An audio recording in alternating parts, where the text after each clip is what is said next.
Hi guys, and welcome to my channel. My name is Nicole and I am here to tell you about my infertility story, or my journey. So my husband and I got married in 2015 and we did not start trying right away. We started trying in about December of 2016. I have rheumatoid arthritis, so I decided to go off my medication. I have to be off the medication for 3 months before we could even start actively trying. So I went off of that in, let's see, if we started in December. So it was around like August, September 2016.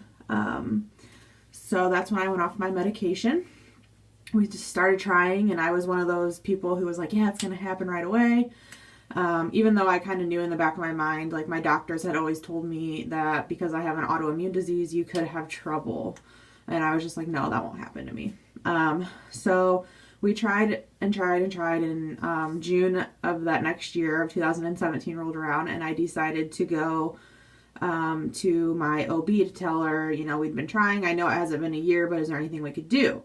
She decided to run some tests on me because I had told her that my periods, I got them every about 28 to 30 days, but they were only lasting like a day or two.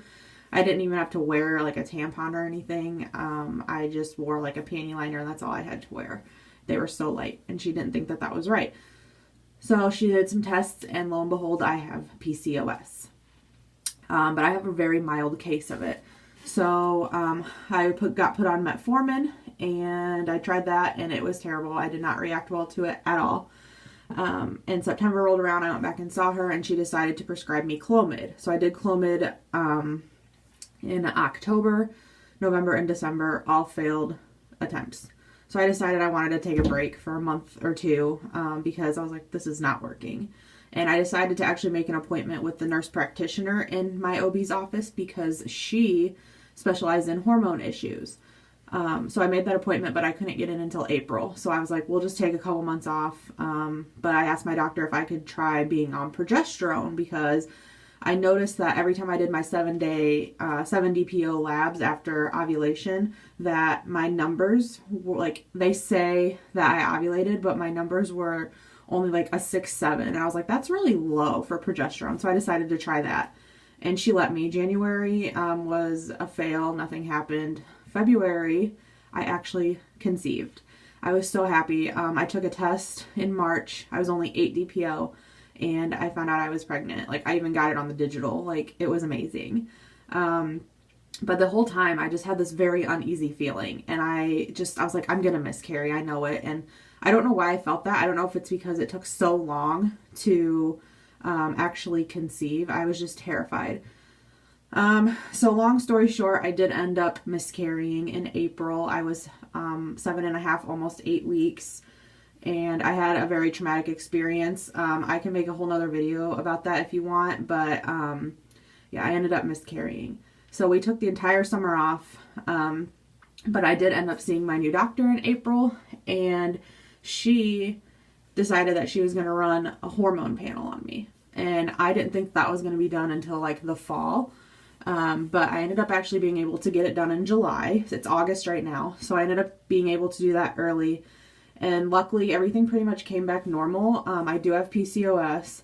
I have extremely low progesterone. I ovulate, but it's very, very weak. So she's almost wondering if because I had such a weak ovulation, that could be why I miscarried, because it probably wasn't chromosomally right. I have low vitamin D. So that just those are the three main things. Oh, and I also, she's not considering me to have hypothyroidism, but my thyroid is not in the range that it's supposed to be for when you conceive.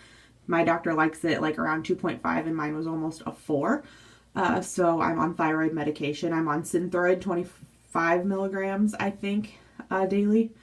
So the plan for this month, I did Clomid because I do ovulate, but I have a very weak ovulation. So she wanted that for egg quality. So I did Clomid. I went in, today is Sunday, I went out on Friday for my first Sono series, which is just a follicle scan. And I had a 14 millimeter follicle. My lining was about a 6. They like that to be about an 8, but it thickens daily, and the follicle also grows by 2 millimeters daily. So tomorrow on Monday, I have another scan. And I'm hoping that it's in the 18 to 20 range because that's when they consider it mature. And I'm hoping my lining is like an 8 or 9 because that would be perfect. So I did Clomid. I produced one good follicle.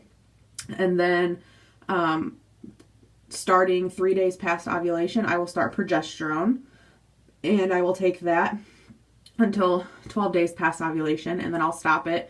And then if I end up not getting my period, then I will take a pregnancy test, and if it's positive, I'll go back on the progesterone, which I'm the type of person, I do not wait to take a pregnancy test. I'm like one of those pee on a stick addicts, and I always take pregnancy tests. Like I said, I got my positive with the baby that I miscarried at 8 DPO.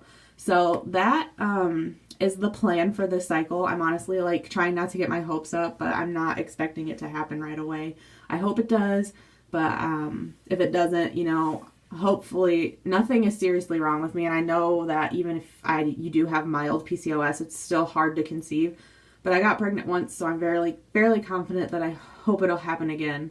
I'm trying to lose a little bit of weight. I'm overweight, not by like a lot, but I am overweight for my height. So that's kind of the plan. If you would like me to make a separate video, you know, regarding my miscarriage story, I can do that. But I just kind of wanted to give you the general background of me. And I would love if you could follow me on this journey. I've wanted to make YouTube videos for a really long time, and I kind of wish I would have started throughout this entire journey and had it documented. But I just decided to go ahead and start doing it. I watch so many people on YouTube, and their stories are so inspiring. So if I can inspire one person, you know, that is amazing. So yeah, again, my name is Nicole. I hope you start to follow me on this journey. If you have any questions, just leave them below in the comments. I'd love to get to know you. If you are struggling, you know, leave a comment telling me your story. So best wishes to everyone out there, and hopefully all of our stories will turn out positive in the end.